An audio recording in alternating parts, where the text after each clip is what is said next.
नमस्ते बच्चों, कैसे हो? उम्मीद है आप सभी लोग अच्छे होंगे और आपकी तैयारी भी बेहतर तरीके से चल रही होगी। तो बच्चों, आज के इस वीडियो में हम आपको एनसीईआरटी के कुछ इंपॉर्टेंट न्यूमेरिकल क्वेश्चंस बताने वाले हैं। ठीक है, तो बच्चों उम्मीद है आप पहला वीडियो देख चुके होंगे इसका। ठीक है, इसका पिछला जो वीडियो है उसमें भी आपको एनसीईआरटी के कुछ इंपॉर्टेंट न्यूमेरिकल क्वेश्चंस बताए गए थे। यदि आप उस वीडियोज को नहीं देखे हैं तो उस वीडियोज को भी एक बार देख लीजिए और गॉस प्रमेय वाले चैप्टर के किसी भी टॉपिक में यदि आपको थोड़ा भी दिक्कत है तो वीडियोज को स्टेप बाय स्टेप देख करके हर एक टॉपिक के कॉन्सेप्ट को आप क्लियर कर लीजिए, ताकि आपको आगे आने वाले डेरिवेशन, आगे आने वाले इंपॉर्टेंट न्यूमेरिकल क्वेश्चंस में थोड़ा भी दिक्कत न हो। ठीक है, क्योंकि बच्चों ये चैप्टर ना आपके बोर्ड एग्जाम के दृष्टिकोण से बहुत ही इंपॉर्टेंट चैप्टर है। इस चैप्टर से कोई ना कोई डेरिवेशन क्वेश्चन आपके बोर्ड एग्जाम में जरूर पूछता है। ठीक है, तो बच्चों यदि आपको वीडियो पसंद आती है तो एक प्यारा सा कमेंट करके जरूर बताइएगा, और यदि आप चैनल पर नए हो तो चैनल को सब्सक्राइब कर लीजिए। यदि मेरे द्वारा पढ़ाया गया ये कॉन्सेप्ट क्लियर होता है, इस वीडियोज को अपने दोस्तों में भी शेयर करिएगा। क्लियर? चलिए, तो कह रहा है कोई अनंत रैखिक आवेश 2 सेंटीमीटर दूरी पर 9 × 10⁴ न्यूटन कूलाम पे -1 विद्युत क्षेत्र उत्पन्न करता है, रैखिक आवेश घनत्व ज्ञात कीजिए। बच्चों ये जो प्रश्न है ना, गॉस प्रमेय के पहले अनुप्रयोग पर आधारित है। गॉस प्रमेय का जो पहला अनुप्रयोग है वो आपके बोर्ड एग्जाम के दृष्टिकोण से बहुत ही इंपॉर्टेंट है, आप उसे जरूर तैयार कर लीजिएगा। ठीक, तो अनंत लंबाई की एक समान आवेशित तार था और इस तार से 2 सेंटीमीटर दूरी पर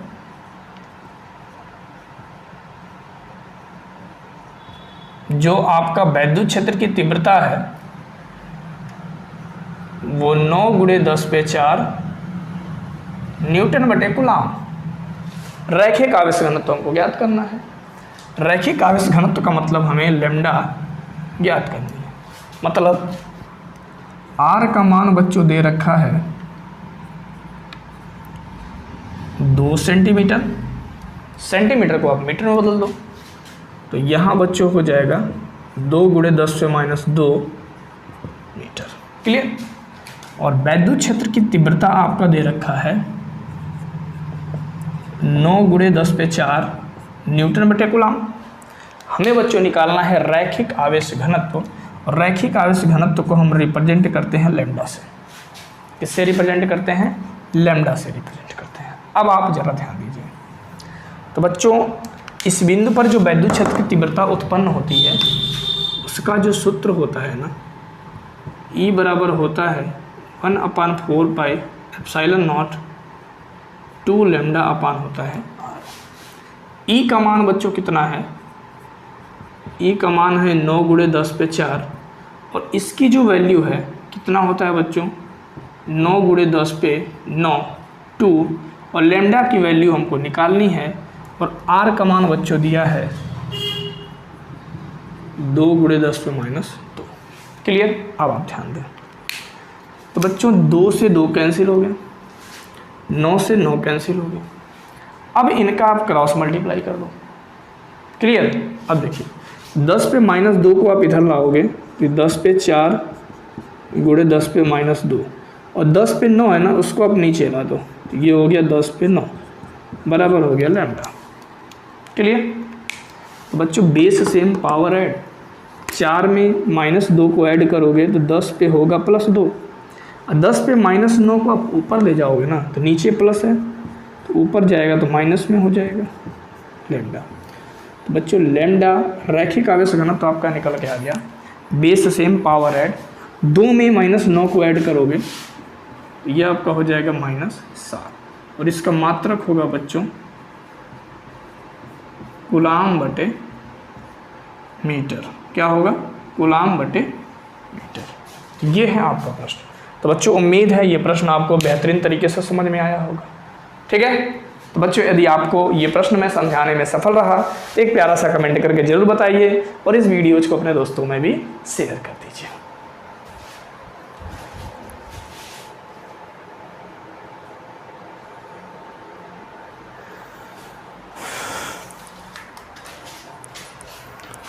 तो बच्चों अब हम आपको बताते हैं आपके बुक से एनसीईआरटी का क्वेश्चन नंबर 9 और इस वीडियो का बच्चों क्वेश्चन नंबर 2। ठीक है, बहुत ही आसान प्रश्न है। इस क्वेश्चन को पढ़ने से पहले हम आपको कुछ बेसिक कॉन्सेप्ट बता देते हैं। जैसे मान लीजिए कोई एक समतल चादर है, तो उसके निकट किसी भी बिंदु पर बच्चों जो वैद्युत क्षेत्र की तीव्रता का सूत्र होता है वो आपका होता है सिग्मा अपान 2 एप्सिलॉन नॉट। इस बात का आप विशेष ध्यान रखिएगा। ठीक, और प्लस क्यू आवेश के कारण जो तीव्रता की दिशा होती है वो बाहर की तरफ होती है, माइनस क्यू आवेश के कारण जो तीव्रता की दिशा होती है वो अंदर की तरफ होती है। अब मैं क्वेश्चन को पढ़ता हूँ। कह रहा है दो बड़ी पतली धातु की प्लेट एक दूसरे के समांतर एवं निकट है। दो धातु की प्लेटें हैं, वो एक दूसरे के समांतर है और बच्चों क्या है, निकट है। क्लियर? आप ध्यान दीजिए। फिर कह रहा है कि इनके भीतरी फलकों पर प्लेटों के पृष्ठीय आवेश घनत्वों के चिन्ह क्या हैं, विपरीत हैं। क्लियर? यहाँ क्या है, दो बड़ी धातु की प्लेटें हैं जो एक दूसरे के समांतर एवं क्या है, निकट है। फिर कह रहा है कि इनके भीतरी फलकों पर प्लेटों के पृष्ठीय आवेश घनत्वों के चिन्ह क्या हैं, विपरीत हैं। मतलब कहने का मतलब ये हो गया बच्चों कि एक पृष्ठ आपका धनावेशित है और दूसरा पृष्ठ क्या है, ऋणावेशित है। ये विपरीत चिन्हों के प्लेट हैं जो एक दूसरे के समांतर तथा निकट हैं। फिर कह रहा है इनका परिमाण मीन्स जो पृष्ठ आवेश घनत्व है उसका परिमाण आपका दिया हुआ है 17.0 गुणे 10⁻⁻22 कूलाम बटे मीटर स्क्वायर है। तो पहला क्वेश्चन कह रहा है कि पहली प्लेट के बाह्य क्षेत्र में और दूसरा कह रहा है दूसरी प्लेट के बाह्य क्षेत्र में प्लेटों के बीच में वैद्युत क्षेत्र का परिमाण परिकलित कीजिए। तीसरी बात कह रहा है, ये तीसरी बात है कि प्लेटों के बीच में वैद्युत क्षेत्र E का परिमाण परिकलित कीजिए। तो हम एक एक स्टेप पे पहले हम विचार करेंगे। कह रहा है क्वेश्चन कि पहली प्लेट के बाह्य क्षेत्र में मान लीजिए ये आपकी प्लेट A है और ये आप मान लीजिए ये प्लेट आपका 1 है और प्लेट आपका 2 है। तो इस प्लेट के बाहर बाह्य क्षेत्र में क्या है, बिंदु P है और यहाँ बच्चों हमको वैद्युत क्षेत्र की तीव्रता निकालनी है। तो जो हमारा पहला क्वेश्चन है कि पहली प्लेट के बाह्य क्षेत्र में, पहली प्लेट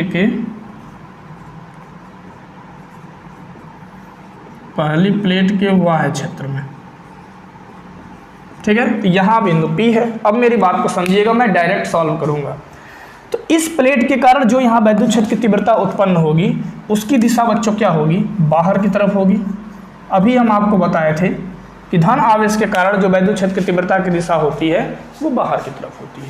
ठीक, और प्लेट 2 के कारण बच्चों यहाँ जो वैद्युत क्षेत्र की तीव्रता उत्पन्न होगी उसकी दिशा ऋण आवेश की ओर ही होगी, क्योंकि प्लेट 2 क्या है, ऋण आवेशित है। तो उसकी दिशा बच्चों कुछ इस प्रकार हो जाएगी।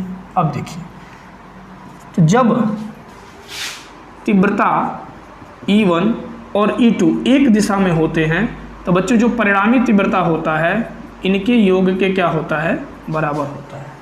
और जब ये दोनों विपरीत दिशा में होंगे तो जो परिणामी तीव्रता होगा इनके अंतर के क्या होता है, बराबर होता है। इस बात को आप ध्यान रखिएगा। तो बिंदु P पर मतलब प्लेट 1 के बाहर जो बिंदु P है यहाँ हमको वैद्युत क्षेत्र की तीव्रता पहले निकालनी है। क्लियर? तो हम सबसे पहले लिख लेंगे कि प्लेट 1 के कारण, प्लेट 1 के कारण बिंदु P पर वैद्युत क्षेत्र। तो बिंदु P पर जो वैद्युत क्षेत्र होगा वो E1 बराबर हो जाएगा बच्चों सिग्मा बटे 2 एप्सिलॉन नॉट। ठीक, अब देखिए प्लेट 2 के कारण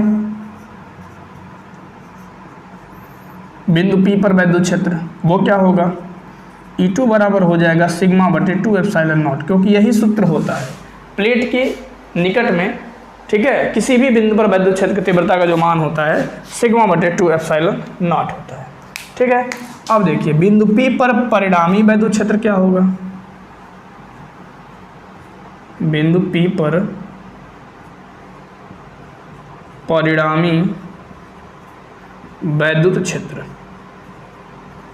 तो यहाँ बच्चों परिणामी वैद्युत क्षेत्र होगा E बराबर, देखिए E1 व E2 क्या है, विपरीत दिशा में है, तो इसलिए हो जाएगा E1 माइनस E2, और E1 का मान आपका है सिग्मा बटे 2 एप्सिलॉन नॉट, E2 का भी मान आपका है सिग्मा बटे 2 एप्सिलॉन नॉट, और इसको जब आप कैलकुलेट करोगे तो आंसर आपका आ जाएगा 0, मतलब 0। क्लियर। अब बात करते हैं दूसरे प्लेट की। दूसरे प्लेट के बाहर वैद्युत क्षेत्र की तीव्रता हम कैसे निकालेंगे। अब मेरी बात को आप समझो। कह रहा है दूसरा प्रश्न, दूसरी प्लेट के बाह्य क्षेत्र में, दूसरी प्लेट के बाह्य क्षेत्र में, मैं यहाँ डायरेक्ट सॉल्व कर रहा हूँ। तो मान लीजिए दूसरी प्लेट के बाह्य क्षेत्र में एक बिंदु है P डैश, तो यहाँ पर प्लेट 1 के कारण जो वैद्युत क्षेत्र की तीव्रता उत्पन्न होगी उसकी दिशा कुछ इस प्रकार होगा, और प्लेट 2 के कारण जो वैद्युत क्षेत्र की तीव्रता उत्पन्न होगी उसकी दिशा बच्चों प्लेट 2 के ओर ही होगा। तो यहाँ पर भी आप देख पा रहे हैं कि E1 व E2 क्या है, विपरीत दिशा में है। तो बिंदु P पर जो परिणामी तीव्रता निकलेगी, मतलब EP डैश जो निकलेगा, दोनों तीव्रताओं के अंतर के क्या होगा, बराबर होगा, और E1 का मान होगा बच्चों सिग्मा बटे 2 एप्सिलॉन नॉट, इसका भी मान वही होगा।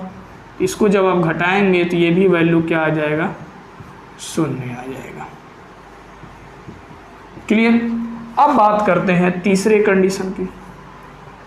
तीसरा कंडीशन कह रहा है प्लेटों के बीच में वैद्युत क्षेत्र E का परिमाण, मतलब प्लेटों के बीच में, प्लेटों के बीच में। अब ज़रा ध्यान दीजिएगा, मान लीजिए प्लेटों के बीच एक बिंदु हमारा क्या है, Q है, और यहाँ वैद्युत क्षेत्र की तीव्रता निकालना है। तो बच्चों प्लेट A के कारण जो यहाँ तीव्रता उत्पन्न होगी उसकी दिशा बाहर की तरफ होगी, क्योंकि प्लेट A क्या है, धनावेशित है, इसकी तीव्रता क्या होगी, E1 बाहर की तरफ होगी।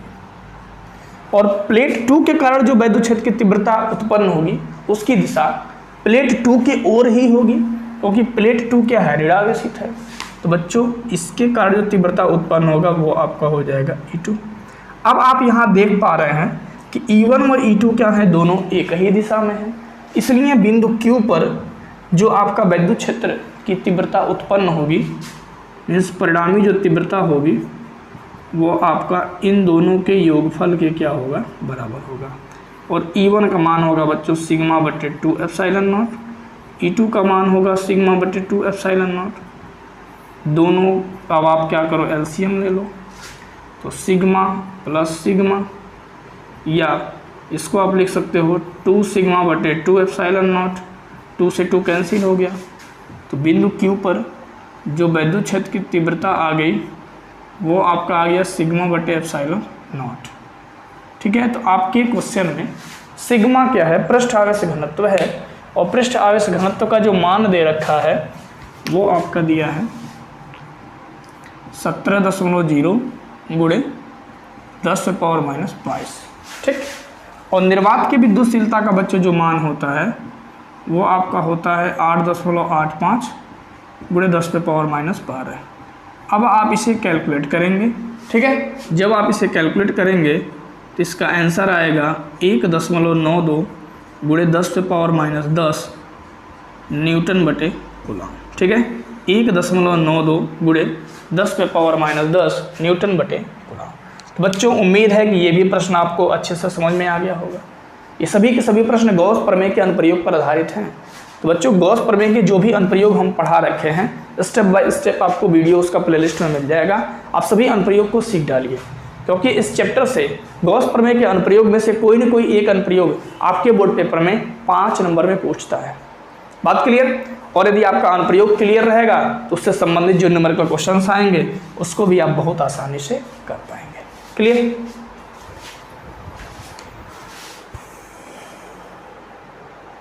तो चलिए बच्चों हम आपको इस वीडियो का लास्ट क्वेश्चन बताते हैं। इस वीडियो का ये क्वेश्चन है, क्वेश्चन नंबर 3 है, बट आपके एनसीईआरटी के बुक में ये एनसीईआरटी का क्वेश्चन नंबर 10 है। क्लियर। अब देखिए कह रहा है क्वेश्चन कि 10 सेंटीमीटर त्रिज्या के चालक गोले पर अज्ञात परिमाण का आवेश है। ध्यान दीजिएगा, जैसे मान लीजिए कि ये 10 सेंटीमीटर त्रिज्या का एक गोला है, ठीक है, और इस पर ये 10 सेंटीमीटर त्रिज्या है बच्चों, 10 सेंटीमीटर, क्लियर। और इस पर अज्ञात परिमाण का आवेश है, इस पर रखा हुआ अज्ञात मीन्स उसका पता नहीं है। यदि गोले के केंद्र से 20 सेंटीमीटर की दूरी पर, यहाँ से 20 सेंटीमीटर ये गोले का केंद्र है, 10 सेंटीमीटर ये और 10 सेंटीमीटर ये, मतलब यहाँ पे 20 सेंटीमीटर की दूरी पर यदि वैद्युत क्षेत्र की तीव्रता कितना है, 1.5 गुणे 10⁻³ न्यूटन बटे कूलाम त्रिज्यतः अंतर्मुखी है, तो गोले पर नेट आवेश कितना होगा। तो गोले पर जो ये आवेश है ये कितना होगा, ध्यान दीजिएगा। तो बच्चों गोलीय कोश के बाहर स्थित बिंदु पर जो वैद्युत क्षेत्र की तीव्रता का सूत्र होता है वो हम आपको बता दें। चूँकि गोलीय कोश के बाहर, गोलीय कोश के बाहर स्थित बिंदु पर वैद्युत क्षेत्र की तीव्रता,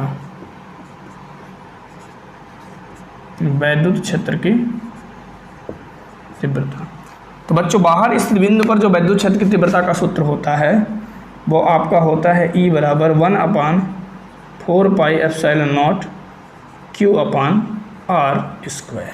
क्लियर। तो वैद्युत क्षेत्र का मान दे रखा है, R मीन्स इस केंद्र से इस वैद्युत क्षेत्र की जो दूरी है वो आपका दिया है बच्चों 20 सेंटीमीटर। ध्यान दीजिएगा, हमें निकालना है आवेश Q का मान। क्लियर।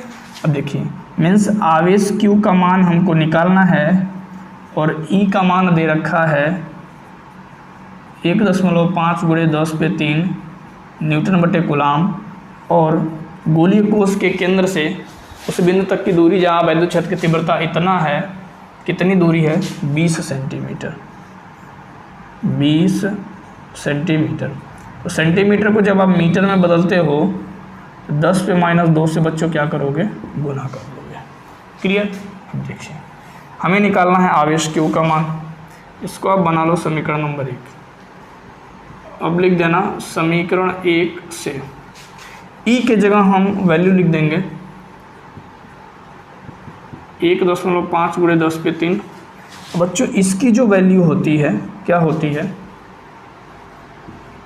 9 गुणे 10⁻9, और Q का मान हमको निकालना है, और R का मान बच्चों दिया है 20 गुणे 10⁻² का होल स्क्वायर। क्लियर। अब मेरी बात को आप समझिए, तो अब आप क्या करो, ये आपका हो गया 1.5 गुणे 10⁻³ ये आप क्रॉस मल्टीप्लाई कर दो तो ये आपका ऊपर आ जाएगा, क्योंकि यहाँ भाग हो रहा है, इधर जाएगा गुणा होगा। ठीक है, तो यहाँ हो जाएगा बच्चों 20 गुणे 10⁻² का होल स्क्वायर, और 9 गुणे 10⁻9 का Q में गुणा हो रहा है, इसको आप इधर लाओगे तो बच्चों क्या हो जाएगा, भाग हो जाएगा। क्लियर। अब आप इसे ही कैलकुलेट कर लो, पता चल जाएगा कि हमारे आवेश का मान कितना होगा। क्लियर। अब देखिए तो ये आपका हो गया 1.5 गुणे 10⁻³ 20 का स्क्वायर करोगे बच्चों हो जाएगा 400, 10⁻² है, 2 से गुणा करोगे, बेस में पावर का गुणा होता है, 2 दूना क्या हो जाएगा 4, 9 को आप ऊपर ले जाओगे तो बच्चों ये हो जाएगा 10⁻9 और बटे नीचे हो जाएगा 9। ठीक, अब इंटू हो गया Q। क्लियर। तो बच्चों अब हम क्या करेंगे, देखिए ये आपका हो गया 1.5 से आप दशमलव हटा दो तो ये आपका हो जाएगा 15 गुणे 10⁻⁻1 और यहाँ हो जाएगा 10⁻3। बच्चों 400 को आप लिख सकते हो 4 गुणे 10⁻2 और इधर आपका है 10⁻4 गुणे 10⁻9 बटे आपका हो गया 9 बराबर हो गया Q। अब आप ध्यान दो, तो यहाँ आपका 15 है और ये है बच्चों क्या 4, तो 15 चौका कितना हो गया, ये आपका हो गया 60।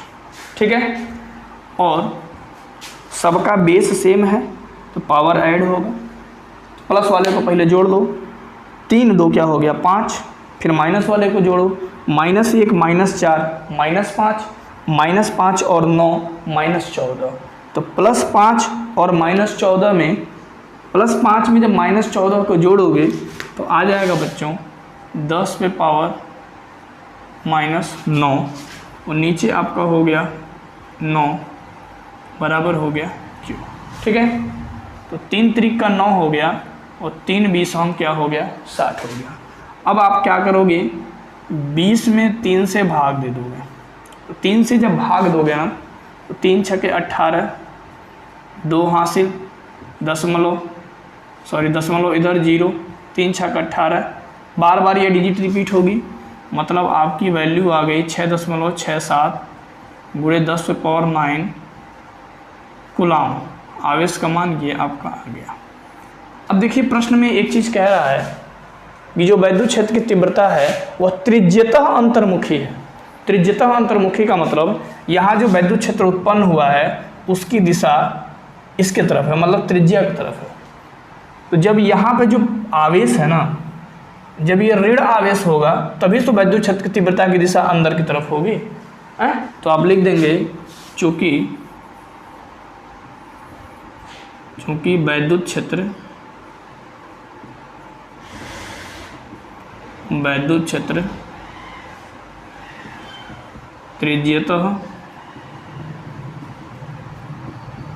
त्रिज्यतः अंतर्मुखी है, इसलिए